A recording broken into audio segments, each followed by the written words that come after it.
মৃদুল ডেকা আপোনাৰ মোৰ ভনী যোৱা হয় তেখেত এনেকুৱাকৈ চাউল আনিব গৈছিলে যোৱাতে লালমাটিৰ সেইখিনিত দম্পাৰৰ লগত স্কুটিৰে হেৰি হয় দম্পাৰে দুজন ৰাজা ৰয় আৰু মৃদুল ডেকাক দম্পাৰে মহতিয়াই লৈ যায়।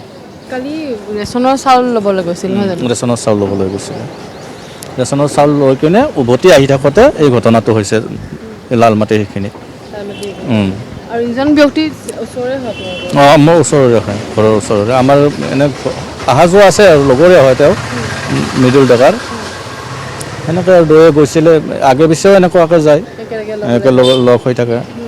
তাৰপিছত আমি কালি গম পাওঁ যে চাউল লোৱাৰ পাছতো ফোন কৰিছিল নহয় জানো? অঁ ফোন কৰিছিলে, মাইনালৈ ফোন কৰিছিলে যে আমি গৈ আছোঁ, চাউল লোৱা হ'ল।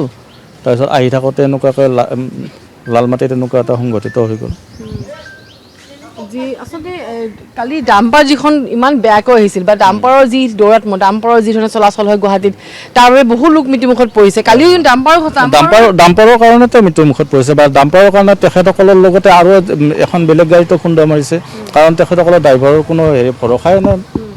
আৰু আমাৰ যিটো পুলিচ পইণ্টত এইখিনি হৈছে তাততো কোনো পুলিচ বিষয়া নাছিলে সেইটো টাইমত। আজি পুলিচ বিষয়া এজন পুলিচ আৰক্ষী ৰাখিছে? এতিয়া ৰাখিছে, যিটো আবেলি টাইমত যেতিয়া গধূলি হৈছিলে তেতিয়াতো কোনো সেনেকুৱা পুলিচ নাছিলে সেইটো টাইমত। তাৰপিছত ৰাইজে যিখিনি হেৰি কৰিলে তাৰপিছত ঘটনাটো হৈ যোৱাৰ পিছতহে পুলিচ প্ৰশাসন দিলে তাতে, এনেতো একোৱেই নাছিলে। আৰু এনেকুৱা যে 8টা, 8:30 বজাত কোনো ডাম্পাৰ চলোৱাৰ কোনো নিয়ম নাই নহয়। যিটো নিয়ম চৰকাৰে বান্ধি দিছে সেইমতেহে কাম কৰিব লাগে। সেইখিনিয়ে আৰু আমাৰ কি ক'ব আৰু। তেওঁলোক আচলতে কি কাম কৰিছিল? মৃদুল ডেকা তেওঁ প্ৰেছত কাম কৰিছিলে, প্ৰাইভেট প্ৰেছ আছিলে। প্ৰাইভেট প্ৰেছত কাম কৰিছিলে। আৰু ৰাজা ৰয় যিজন আছিল তেখেত ড্ৰাইভাৰ আছিলে, মানুহৰ ঘৰত ড্ৰাইভিং কৰিছিলে আৰু সেইখিনি আৰু একদম আৰু বহুত বেয়া লগা ঘৰৰ পৰিস্থিতি তাহাঁতৰ। আৰু এখেতো এটা প্ৰাইভেট জব কৰা মানুহ আছিলে। বাচ্ছা মৃদুল ডেকাৰ বাচ্ছা এটা আছে, 4 বছৰ 6 মাহমান হৈছে। ইজনৰ বাচ্ছা 2জন আছে, দুটাই সৰু, মানে 10 বছৰ 8 বছৰ এনেকুৱা হৈছে। ৰাজা ৰয়ৰ 2টা বাচ্ছা আছে।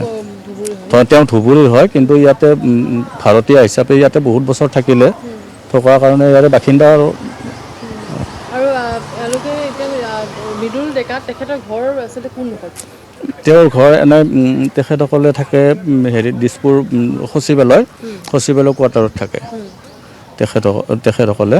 কেতিয়াবা শহুৰৰ ঘৰত আহে, এনেকুৱাকৈ ৰুক্মিণীনগৰ শহুৰৰ ঘৰ তাতে আহে। বিয়া হোৱা আজি 2019 চনত হৈছিলে।